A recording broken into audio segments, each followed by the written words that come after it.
ఇప్పుడు ఇందాక మన ఇన్సూరెన్స్ వాళ్ళు అలా శ్రీనివాస్ గారు లాస్ట్ ఒకసారి కంటిన్యూ చేయండి సార్. మేము ఒక 3 years నుంచి కూడా ఇన్సూరెన్స్ పాలసీల మీద అవగాహన కల్పిస్తున్నాం సార్.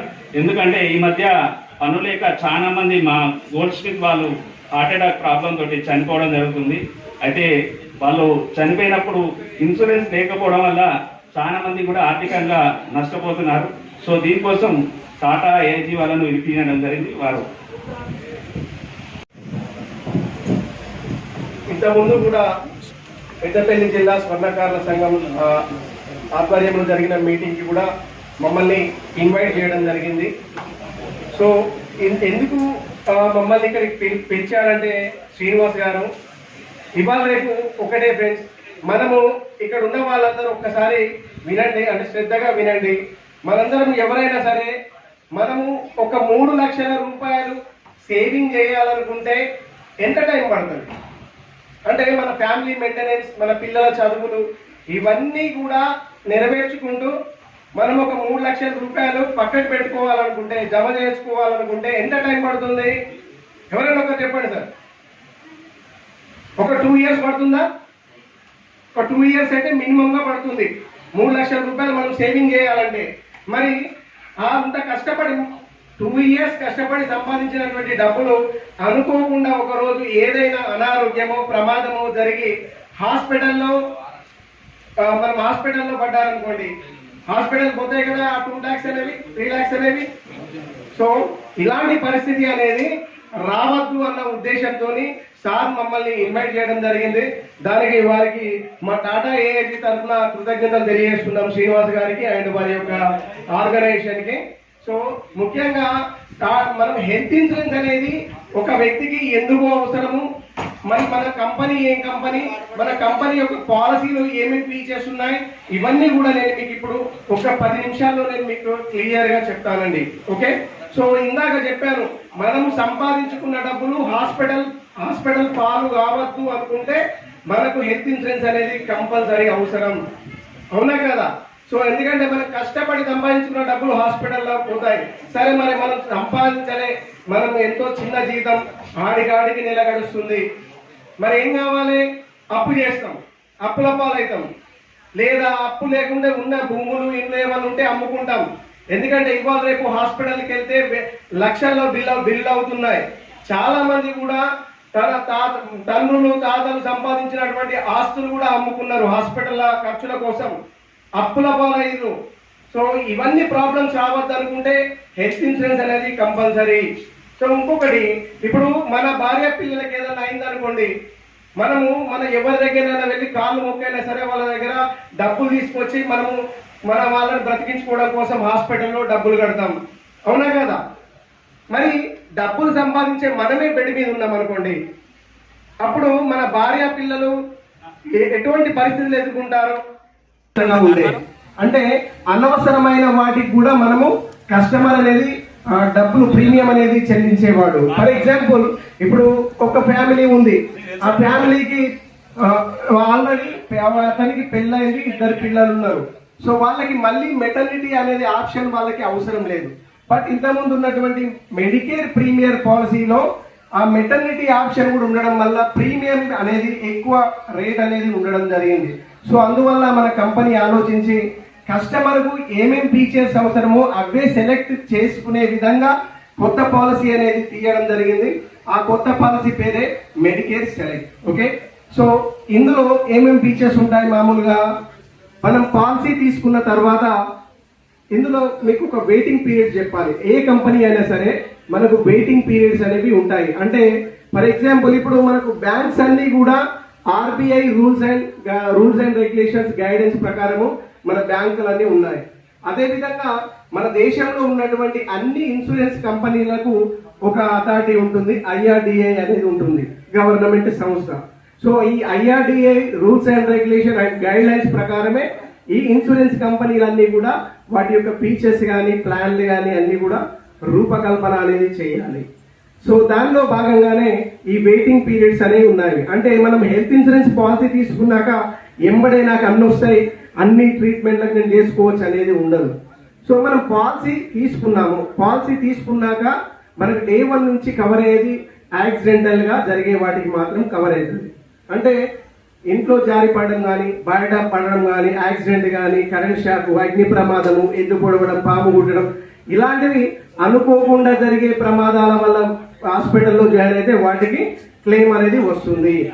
నెల రోజుల తర్వాత అంటే 30 రోజుల తర్వాత మనకి రెగ్యులర్ గా వచ్చేటువంటి ఫీవర్స్ అంటే seasonal fevers, viral fevers, okay, malaria, typhoid, dengue, Covid లాంటి పాండమిక్ సిచ్యువేషన్స్ ఏమన్నా ఉన్నా, హార్ట్ స్ట్రోక్ వచ్చినా, పెరాలసిస్ వచ్చినా, బ్రెయిన్ స్ట్రోక్ వచ్చినా, అపెండిసైటిస్ వచ్చినా, ఇవి ఏమైనా సరే మనకు నెల నుంచి వర్తిస్తాయి, నెల రోజుల తర్వాత. ఓకేనా? నెక్స్ట్ మనకి ప్లానింగ్ సర్జరీస్ అంటారు. ప్లానింగ్ సర్జరీస్ అంటే ఏంది? మనకు ఇప్పుడు ఆల్రెడీ మనకి ప్లానింగ్ సర్జరీలు అంటే గ్యాల్ బ్లాడర్ స్టోన్స్ కావచ్చు, కిడ్నీ స్టోన్స్, పైల్స్ కావచ్చు, నెక్స్ట్ మనకు బ్యాక్ బోన్ కు సంబంధించి ఏదైనా సర్జరీ కావచ్చు, ఈఎన్టీకి సంబంధించి ఏదైనా సర్జరీ కావచ్చు, ఎనీ సర్జరీ. అంటే ఆ సర్జరీ ఇమ్మీడియట్లీ చేయకపోతే ప్రమాదం ఏమి ఉండదు. దానికోసం మనము కనీసం ప్లాన్ చేసుకుంటారు డాక్టర్స్. సో ఈ ప్లానింగ్ సర్జరీస్ అన్నిటికి కూడా యాజ్ పర్ ఐఆర్డిఏ రూల్ ప్రకారం అన్ని కంపెనీలు, మన టాటానే కాదు, మార్కెట్ లో ఉన్న ప్రతి కంపెనీ కూడా ఈ 2 years వెయిటింగ్ పీరియడ్ అనేది ఉంటుంది సర్జరీలకి. ఇంకొకటి లాస్ట్ పిఈడి అంటే ఏంది? Pre existing diseases. అంటే మనకు ఆల్రెడీ ఏవైనా డిసీజెస్ ఉంటే వాటికి సంబంధించి, లేదా ఆల్రెడీ ఏదైనా సర్జరీ జరిగింది వాటిని, ఇవన్నింటిని కూడా మనము పిఈడి అంటాము. ప్రీ ఎగ్జిస్టింగ్ డిసీజెస్, ఆల్రెడీ ఉన్న జబ్బులు, వీటికి 3 years వెయిటింగ్ పీరియడ్ ఉంటుంది. ఓకే, సో మరి ఇవాళ రేపు ఇప్పుడు బీపీ, షుగర్, ఇవి కూడా పీఈడే కదా. మరి ఇవాళ రేపు అందరికి కూడా బీపీలు, షుగర్లు అనేవి ఎర్లీ ఏజ్ లో వస్తున్నాయి. చాలా 30, 35, 40 ఇట్లా ఈ ఏజ్ లోనే బీపీ, షుగర్లు వస్తున్నాయి. అందుకోసం కంపెనీ ఇక్కడ ఒక చిన్న సదుపాయం ఇచ్చింది. 3 సంవత్సరాల దాకా వెయిటింగ్ పీరియడ్ ఉండకుండా ఉండడం కోసం మనం రైడర్ అనేది, అడ్వాన్స్ కవర్ అనే రైడర్ ఉంటుంది. ఆ రైడర్ సెలెక్ట్ చేసుకుంటే మనకు ఏబిసిడి, ఏ అంటే ఆస్తమా, బి అంటే బ్లడ్ ప్రెషర్ బీపీ, సి అంటే కొలెస్ట్రాల్, డి అంటే డయాబెటీస్, షుగర్, ఈ 4టికి సంబంధించి వెయిటింగ్ పీరియడ్ 3 సంవత్సరాల నుంచి నెల రోజులకు తగ్గించుకోవచ్చు. ఇవి వెయిటింగ్ పీరియడ్స్. ఓకేనా? నేను ఇప్పుడు పాలసీ తీసుకున్నానండి, 10 లక్షల పాలసీ తీసుకున్నా. సో నెల రోజులు అయిపోయింది, 30 days అయిపోయిన తర్వాత ఏ జ్వరమైనా ఏదైనా వస్తుంది అని చెప్పాను కదా, యాక్సిడెంటల్ గా కానీ. సో నేను 2వ నెలలోనే హాస్పిటల్లో జాయిన్ అయినా. 9 లక్షల బిల్ అయింది. 9 లక్షల బిల్ అయింది. సార్ అందరూ కొంచెం వినండి సార్, ఇది ఎందుకంటే హెల్త్ ఇన్సూరెన్స్ అనేది మనకు అనారోగ్య సమయంలో, ఆపదలో మనకు ఆర్థిక లోటు రాకుండా కాపాడేది అండి హెల్త్ ఇన్సూరెన్స్. కొంచెం దయచేసి వినండి, ఇంకో 10 నిమిషాలు మాత్రమే. ఓకే, సో నేను హాస్పిటల్లో జాయిన్ అయినాను, 9 లక్షల బిల్ అయింది. మరి నేను పాలసీ ఎంత తీసుకున్నా? 10 లక్షలది కదా. సో ఇంకొక 1 లక్ష మాత్రమే ఉంది. మరి ఆ 1 లక్ష రూపాయలు ఇంకా 10 నెలల టైం ఉంది, నా భార్య పిల్లలు ఉన్నారు, నేనున్నా, మళ్ళీ అవసరం పడవచ్చు. మరి ఆ 1 లక్ష రూపాయలు సరిపోతుందా? సరిపోదు. సో అందుకోసం కంపెనీ ఏం చేసిందంటే ఆటోమేటిక్ గా, మళ్ళీ దానికి ఏం ఎక్స్ట్రా డబ్బులు ఉండవు, ఆటోమేటిక్ గా రీస్టోర్ ఇన్ఫినిటీ అనే ఫీచర్ ఇచ్చింది. అంటే ఈ రీస్టోర్ పేరులోనే ఉంది, రీస్టోర్. ఓకే, సో నేను హాస్పిటల్ నుంచి డిశ్చార్జ్ కాగానే మళ్ళీ 10 లక్షలు ఆటోమేటిక్ గా రీస్టోర్ అవుతాయి. ఓకే, ఇక్కడ రీస్టోర్ ఇన్ఫినిటీ అన్నాం. అంటే ఇన్ఫినిటీ అంటే ఏంది? అనంతం. అంటే మనకు 10 లక్షల రూపాయలు మనం ఇప్పుడు పాలసీ తీసుకున్న తర్వాత సంవత్సరంలో ఈ 10 లక్షలు ఎన్నిసార్లు ఓడిస్తే అన్నిసార్లు మళ్ళీ ఆటో రీస్టోరేషన్ అవుతాయి. అంటే నా 10 లక్షలు ఇప్పుడు నాకు అయినాయి, డిశ్చార్జ్ అయినా మళ్ళీ 10 యాడ్ అవుతాయి, మళ్ళీ అవి వాడుకున్నా అయిపోతాయి, మళ్ళీ యాడ్ అవుతాయి. ఇట్లా 1 year లో 10 ఎన్నిసార్లు అయినా రీస్టోరేషన్ అవుతాయి. మరి 15 లక్షలు అయింది బిల్లు. ఎట్లా? 10 లక్షలు మాత్రమే కంపెనీ ఇస్తుంది, 5 లక్షలు జేబులోకి వెళ్ళి పెట్టుకోవాలి కదా. సో ఈ 5 లక్షలు అనేది జేబులోకి పెట్టుకోకుండా మనకి ఇందులో ఇంకా ఫీచర్స్ అనేవి ఉన్నవి. అవి ఏంటంటే నెక్స్ట్ మనకు నో క్లెయిమ్ బోనస్ అనేది ఉంటుంది. నో క్లెయిమ్ బోనస్ అంటే ఏంటంటే మనం పాలసీ తీసుకున్నా సార్, నేను ఇప్పుడు పాలసీ తీసుకున్నా, దేవుని దయ వల్ల నాకు ఎలాంటి అనారోగ్యం కానీ ఎలాంటి ప్రమాదం కానీ జరగలేదు. సో కంపెనీ ఏం చేస్తుందంటే పాలసీ యూజ్ చేసుకోలే కాబట్టి 50% బోనస్ సమ్మర్షుడ్ అనేది యాడ్ చేస్తుంది. నెక్స్ట్ ఇయర్ రిన్యువల్ అప్పుడు మనకి 10 లక్షలది 15 లక్షల లిమిట్ అనేది పెరుగుతుంది. సో మనం 15 లక్షల దాకా కూడా యూజ్ చేసుకోవచ్చు. అదే విధంగా సెకండ్ ఇయర్ కూడా వాడుకోలే, సెకండ్ ఇయర్ కూడా వాడుకోకపోతే మళ్ళీ ఒక 5 లక్షలు మళ్ళీ పెరుగుతుంది. సో మనకు ఫస్ట్ ఇయర్ 50%, సెకండ్ ఇయర్ 50% పెరగడం జరిగింది. అంటే మనం 10 లక్షల పాలసీ క్లెయిములు లేవు కాబట్టి మనకు 20 లక్షలు అయింది. 100% బోనస్ అనేది యాడ్ అయింది. సో ఇది okay. Next super charge bonus అనేది ఉంటుంది. ఇందులో సూపర్ ఛార్జ్ బోనస్ అంటే ఏంది? 500% మనకు ఎవ్రీ ఇయర్ 100% బోనస్ అనేది యాడ్ అవుతుంది. అంటే నేను ఇప్పుడు 10 లక్షల పాలసీ తీసుకున్నాను. సో ఇందాక నేను చెప్పింది ఏంది? నో క్లెయిమ్ బోనస్ అంటే పాలసీ వాడుకోకపోతే 50% 2 ఇయర్స్ యాడ్ అయిందని చెప్పాను కదా. ఇప్పుడు ఈ సూపర్ ఛార్జ్ అనేది మనకు పాలసీ క్లెయిమ్ తో సంబంధం లేకుండా పాలసీ వాడుకున్నా సరే మనకు యాడ్ అవుతుంది. ఈ 10 లక్షల పాలసీ ఈ సంవత్సరం నేను తీసుకుంటే నెక్స్ట్ ఇయర్ 20 అవుతుంది, ఆ నెక్స్ట్ ఇయర్ 30, 40, 50 ఇట్లా ప్రతి సంవత్సరము మనకు 10 లక్షలు యాడ్ అవుతుంది 5 సంవత్సరాల వరకు. అంటే మనం పాలసీ తీసుకొని ఒక 5 సంవత్సరాలు ఆగితే మనకు ఈ సూపర్ ఛార్జ్ బోనస్ ద్వారా వచ్చిన 50 లక్షలు, మెయిన్ సమ్మర్షుడ్ 10 లక్షలు, రీస్టోర్ బెనిఫిట్ 10 లక్షలు, 70 లక్షల రూపాయలు మనము హాస్పిటల్లో ఏదైనా బిల్లులకు మనం వాడుకునే అవకాశం అనేది ఉంటుంది. ఓకే, దాంతో పాటు ఇన్ఫినిటీ అడ్వాంటేజ్ కవరేజ్ అనేది ఉంటుంది.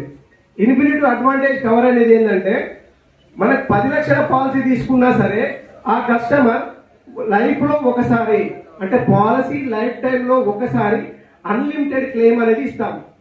అంటే 10 లక్షల పాలసీ తీసుకున్న కస్టమర్కి ఏదో అయింది, బ్రెయిన్ సర్జరీ అయింది. ఇవాళ రేపు బ్రెయిన్ సర్జరీ అంటే దాదాపు కోట్లలో ముచ్చట, అవునా? అయితే 2 కోట్ల అయింది హాస్పిటల్లో, ఆ 2 కోట్లు కూడా ఇస్తాం ఒక్కటే సార్. అది ఈ ఇన్ఫినిటీ అడ్వాంటేజ్ అనే రైడర్ మనము పాలసీ లైఫ్ టైంలో ఒక్కసారి, అంటే అర్జునుడికి బ్రహ్మాస్త్రం ఎట్లా అంటే చివర ఇక ఈ మాతో కాదు కట్టడం అన్నప్పుడు మాత్రమే ఆ ఆప్షన్ యూజ్ చేసుకోవాలి. ఓకేనా? సో ఇంకొకటి, ఇప్పుడు యాక్సిడెంటల్ డెత్ బెనిఫిట్ అనేది ఉంది ఈ పాలసీలోనే. హెల్త్ పాలసీలోనే మనకు యాక్సిడెంటల్ డెత్ బెనిఫిట్ కూడా ఇస్తున్నాం. మార్కెట్ లో ఉన్నటువంటి ఏ కంపెనీలో కూడా ఈ ఫీచర్ అనేది లేదండి. ఎట్లా ఉంటుందంటే అది మనం ఇప్పుడు 10 లక్షల పాలసీ తీసుకున్నాం. పాలసీ తీసుకున్న ఫ్యామిలీలో ఇద్దరికి భార్యాభర్తలకి 10 లక్షల యాక్సిడెంటల్ డెత్ బెనిఫిట్ అనేది ఉంటుంది. సో యాక్సిడెంటల్ గా ఏదైనా డెత్ అయితే 10 లక్షల రూపాయలు కంపెనీ నుంచి చెక్ అనేది నామినీకి ఇస్తారు. మనకు హాస్పిటల్ ట్రీట్మెంట్, హాస్పిటల్ బిల్లులతో పాటు ఈ డెత్ కవరేజ్ కూడా మన కంపెనీ ప్రొవైడ్ చేస్తుంది.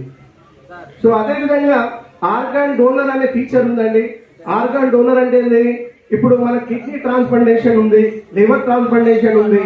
సో అవసరం పడ్డది ఒక కస్టమర్ కు, హాస్పిటల్లో జాయిన్ అయ్యాడు కిడ్నీ ట్రాన్స్ప్లాంటేషన్ కొరకు, డోనర్ వచ్చిందో అక్కడ రెడీ ఉన్నాడు ఇవ్వడానికి. బట్ డోనర్ వచ్చినప్పుడు కిడ్నీ ట్రాన్స్ప్లాంటేషన్ కి మనకు ఏ సర్జరీ అయితే చేయాలో అతనికి కూడా అదే సర్జరీ చేస్తారు. మరి మనకెంత ఖర్చు అవుతుందో డోనర్ కూడా అంతే ఖర్చు అవుతుంది, అవునా కదా? సో మరి మనకు హెల్త్ ఇన్సూరెన్స్ పాలసీ ఉంది, డోనర్ కు పాలసీ లేదు. డోనర్ కు పాలసీ లేనప్పుడు మన ఆయనకే ఖర్చులు వాళ్ళు భరించాలి. డోనర్ భరిస్తాడా లేకపోతే పేషెంట్ భరిస్తాడా? సో డోనర్ భరించడు, పేషెంట్ భరించడు, కంపెనీయే భరిస్తుంది. అంటే డోనర్ కి అయ్యే ఖర్చు కూడా కంపెనీ భరిస్తుంది. ఓకే, అదే విధంగా మనకి ఇప్పుడు ఇన్పేషెంట్ ట్రీట్మెంట్ అన్నారు. మరి హాస్పిటల్లో 24 గంటలు జాయిన్ అయితేనే మనకి ఏమొస్తుందా అన్న డౌట్ ఉండొచ్చు మీకు. సార్ మనకు మామూలుగా అయితే మనకు 24 అవర్స్ హాస్పిటల్లో జాయిన్ అయితే ఇన్పేషెంట్ అంటారు. ఆ ఇన్పేషెంట్ మనం హాస్పిటల్లో జాయిన్ అయితే మనకు A to Z, అంటే హాస్పిటల్లో అయ్యే ఖర్చులు అన్ని కూడా కంపెనీ ఇస్తాయి. ఓకే, అంటే కొన్ని కంపెనీలు కన్జ్యూమబుల్ బెనిఫిట్ అని చెప్పేసి, సర్జికల్ ఐటమ్స్ అని చెప్పేసి వాటికి ఇవ్వకుండా కస్టమర్ తోని కట్టిస్తుంది. బట్ మన టాటా కంపెనీ అలా ఏముండదు. ఆ సర్జికల్ ఐటమ్స్, కన్జ్యూమబుల్ బెనిఫిట్స్ కూడా కంపెనీ అనేది క్లెయిమ్ ఇస్తుంది. అదేవిధంగా హాస్పిటల్లో జాయిన్ అయ్యే కంటే 90 రోజుల ముందు అయ్యే ఖర్చు, అంటే మనకి ఏదన్నా అయితే ఇమీడియట్లీ పోయి హాస్పిటల్లో జాయిన్ కాము కదా, ఫస్ట్ కొన్ని రోజులు ట్రీట్మెంట్ ట్రై చేస్తాం, తగ్గకపోతేనే సర్జరీకి వెళ్ళి హాస్పిటల్లో జాయిన్ అవుతాం. సో మరి ఈ హాస్పిటల్లో జాయిన్ అయ్యే కంటే 90 రోజుల ముందు అయ్యే ఖర్చులు కూడా బిల్లులు పెట్టుకుంటే మనకు రియంబర్స్మెంట్ ఇస్తుంది కంపెనీ. హాస్పిటల్ నుంచి డిశ్చార్జ్ అయినాక 90 రోజుల వరకు అయ్యే ఖర్చులు కూడా ఇస్తుంది. పోస్ట్ హాస్పిటలైజేషన్ అంటారు. అంటే మనము హాస్పిటల్ నుంచి ఏదైనా ట్రీట్మెంట్ తీసుకొని లేదా సర్జరీ చేసుకొని డిశ్చార్జ్ అవుతాం కదా, డిశ్చార్జ్ అయినప్పుడు ఏం చెప్తారు డాక్టర్? సార్ మళ్ళీ ఒక 15-20 రోజులకు రండి, మళ్ళీ అన్ని స్కాన్ చేస్తాము, మళ్ళీ అన్ని రిపోర్ట్ చేసి చూస్తామని చెప్పేసి చెప్తారు. ఓకేనా? సో ఇవన్నీ కూడా మళ్ళీ మనం రీఎంబర్స్మెంట్ ఇస్తాం. ఓకేనా ఫ్రెండ్స్? మనకు ఇందులో ఈ హెల్త్ ఇన్సూరెన్స్ అనేది ఎంత ఇంపార్టెంట్ అనేది ప్రతి ఒక్కరికి తెలుసు. ప్రతి ఫ్యామిలీ మన ఇప్పుడు ముఖ్యంగా ఇక్కడ ఉన్న వారందరికీ కూడా హెల్త్ ఇన్సూరెన్స్ అనేది అవసరం, చాలా ముఖ్యం. ఓకేనా? సో 100% మీకు ఇంకా ఏమైనా డౌట్స్ ఉంటే కూడా మీరు ఈ గుడ్డపల్లి శ్రీనివాస్ మనకి ఈ ఏరియాలో మేనేజర్ అండి. నా పేరు మరక శ్రీనివాస్. నేను పూర్వ కరీంనగర్ జిల్లా అంటే ఓల్డ్ కరీంనగర్ జిల్లా మేనేజర్, నేను ఏరియా మేనేజర్. గుడ్డపల్లి శ్రీనివాస్ ఈ ఏరియా గోదావరి కని మంచిర్యాల ఇదంతా కూడా పెద్దపల్లి వరకు ఈయన చూసుకుంటాడు. సో హెల్త్ ఇన్సూరెన్స్ సంబంధించి మీకు ఎలాంటి డౌట్స్ ఉన్నా, ఎలాంటి వివరాలు కావాలన్నా మీరు వడ్డపల్లి శ్రీనివాస్ గారిని సంప్రదించండి. వీలైతే నా నెంబర్ కూడా తీసుకోండి, మీకు ఎలాంటి డౌట్ ఉన్నా మేము క్లారిఫికేషన్ ఇస్తాం. బట్ హెల్త్ ఇన్సూరెన్స్ అనేది మస్ట్ అండి. ఒక్కసారి ఊహించుకోండి, ఎందుకంటే డబ్బులు సంపాదించే మనమే హాస్పిటల్లో ఉంటే మన భార్య పిల్లలు ఎంతటి మానసిక క్షోభ అనుభవిస్తారో అది ఒక్కసారి ఇమాజినేషన్ చేసుకోండి. కంపల్సరీ మనకు అటువంటి పరిస్థితి మన భార్య బిడ్డలకు రావద్దంటే కంపల్సరీ హెల్త్ ఇన్సూరెన్స్ అనేది ముఖ్యం. సో దయచేసి ఆలోచించండి. Thank you. నాకు ఇట్లాంటి అవకాశం ఇచ్చిన శ్రీనివాస్ గారికి ప్రత్యేక ధన్యవాదాలు తెలియజేస్తున్నాను. Thank you.